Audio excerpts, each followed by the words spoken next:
तो चलिए स्टार्ट करते हैं हम उत्पन्ना एकादशी की कथा। हाथों में पुष्प और मैंने लिए हैं थोड़े से तिल।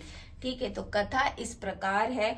नौमिश्चरण आश्रम में हजारों ऋषियों को उपदेश देते हुए सूत जी बोले, भगवान श्री कृष्ण ने अर्जुन को जिस 11 एकादशी व्रत करने का उपदेश दिया था वह कथा मैं तुम्हें सुनाता हूँ, ध्यान पूर्वक सुनो। भगवान बोले, श्री कृष्ण ने 11 के व्रत का महात्म्य सुनकर अर्जुन ने कहा, हे भगवान, मैं भी एकादशी का व्रत करना चाहता हूँ, इसलिए इसके करने की विधि बता दीजिए। अर्जुन के वचन सुनकर भगवान श्री कृष्ण ने कहा कि जो एकादशी का व्रत करना चाहे उसे मार्गशीर्ष की एकादशी से व्रत शुरू करना चाहिए। दसवीं के दिन सुबह 4 बजे उठकर शौच आदि से निपटकर सूर्योदय से पहले ही भोजन कर ले और बाद में दातुन कर मुख शुद्धि करे।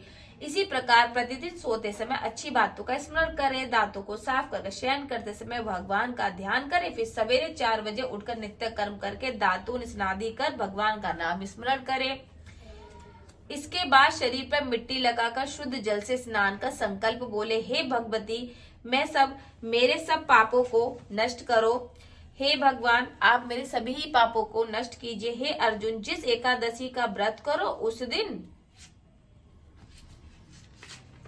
अच्छी संगत में रहें, पाखंडी, चोर और दुष्ट जनों से वार्तालाप व उसके दर्शन भी ना करें। इस दिन नीच विचारों से बचकर बड़ी श्रद्धा और भक्ति से विष्णु भगवान की धूप दीप आदि सुगंधित पदार्थों से पूजा करें। दिन रात पवित्र रहकर हरि कीर्तन करते हुए एकादशी का व्रत करें। द्वादशी के दिन ब्राह्मण को भोजन कराए, यथाशक्ति दान देवे। इस प्रकार ऊपर का नियम पालन करते हुए जो एकादशी का व्रत करता है उसे अनंत काल के स्वर्ग की प्राप्ति होती है। तो हे अर्जुन, भगवान विष्णु के दर्शन करने तथा गौदान देने आदि शुभ कर्मों से जो फल प्राप्त होता है उससे भी अधिक फल इस व्रत को करने से मिलता है।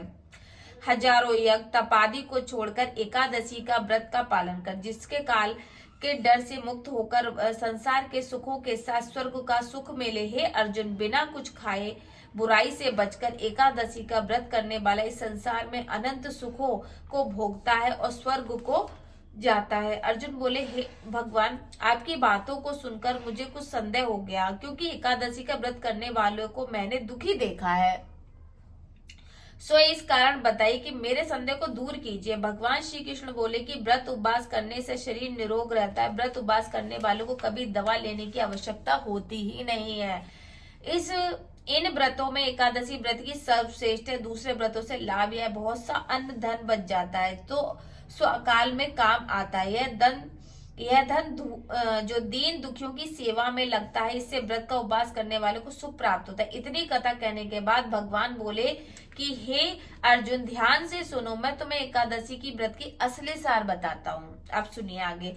व्रत करने से पहले मन में संकल्प करे कि मैं जीवन भर चाहे मुझ पर कैसा भी दुख क्यों ना आए, परंतु काम, क्रोध, लोभ, मोह या अभिमान से सदा दूर रहूंगा। इस तरह करने से हे अर्जुन, व्रत करने वाला मनुष्य सब सुख भोग कर और स्वर्ग की प्राप्ति उसको हो जाती है। अर्जुन इस कथा को श्रवण कर बोले कि हे भगवान, क्या बीमार मानव को व्रत नहीं करना चाहिए? तो अर्जुन का प्रश्न होकर हंसकर भगवान बोले, बीमार रोगी को व्रत नहीं करना चाहिए। अर्जुन, एकादशी का व्रत करने वाले से जो घर वाले लड़ते झगड़ते हैं वे नरक में जाते हैं, इसीलिए नीच कर्मों से बचते हुए जो थोड़ा सा फलाहार आदि करते हैं वे भी स्वर्ग को जाते हैं। भगवान श्री कृष्ण बोले, हे अर्जुन, मैं आपको मंगासिर एकादशी की व्रत को कहता हूँ, ध्यान से सुनो। एक बार मुर नामक बहुत बलवान राक्षस ने सभी देवताओं को युद्ध में हराकर स्वर्ग का राज्य छीन लिया। तब इंद्र, कुबेर आदि सभी देवता भगवान शंकर की शरण में जाकर बोले कि उस राक्षस ने हमें हराकर स्वर्ग का राज्य छीन लिया, आप उसे मारकर स्वर्ग का राज्य हमें दिलाकर कृतज्ञ कीजिए। देवताओं के वचन सुनकर भगवान बोले, शंकर ने कहा कि हे देवताओं, आप इस समय भगवान विष्णु के पास जाओ और उनसे विनय करो, जिससे वे मुर राक्षस को मारकर आपका राज्य आपको दे देंगे। वे सभी घोर तप कर रहे हैं, इसीलिए मैं तुम्हारी सहायता नहीं कर सकता। भगवान शंकर से निराश होकर सभी देवता क्षीर सागर में विष्णु भगवान के पास जाकर बोले, हे भगवान, हमारी रक्षा कीजिए। मुझे मुर नामक राक्षस से हराकर हमारा राज्य छीन लिया, आप उसका नाश करके हमें राज्य वापस दिला दीजिए। देवताओं के दीन वचन सुनकर भगवान विष्णु बोले, देवताओं, मैं उस राक्षस को मारकर अवश्य तुम्हें स्वर्ग का राज्य दिलाऊंगा।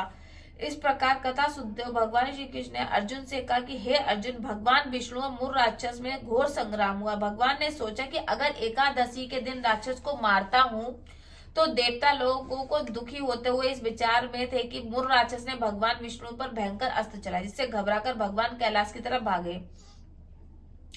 मुर राक्षस भी पीछे भागता हुआ आ गया। भगवान ने अपनी शक्ति से एक कन्या को प्रकट कर खड़ा कर दिया। स्वर अंदर ध्यान हो गया। जब मुर राक्षस कन्या के पास पहुंचा तो कन्या ने अपने शस्त्र राक्षस का सिर जो है धड़ से अलग कर दिया। राक्षस के मरने से देवता प्रसन्न हुए। उस देवी के अनेक रूप से स्तुतियां की। इसके बाद भगवान विष्णु ने प्रकट होकर देवी से कहा कि देवी, आज से तुम्हारा नाम एकादश है, क्योंकि तुमने मार्शिक एकादशी को प्रकट होकर मुर नामक राक्षस को मारा है। जो व्यक्ति श्रद्धा भक्ति से तुम्हारी पूजा करेगा वह सांसारिक सुखों को भोगता हुआ अंत में विष्णु लोक को प्राप्त होगा। यह कथा श्रवण श्री कृष्ण कहते हैं कि अर्जुन, इस प्रकार जो मनुष्य एकादशी का व्रत करता है वह दुखों से छूटकर सुखी रहते हुए अंत में स्वर्ग धाम को प्राप्त होता है।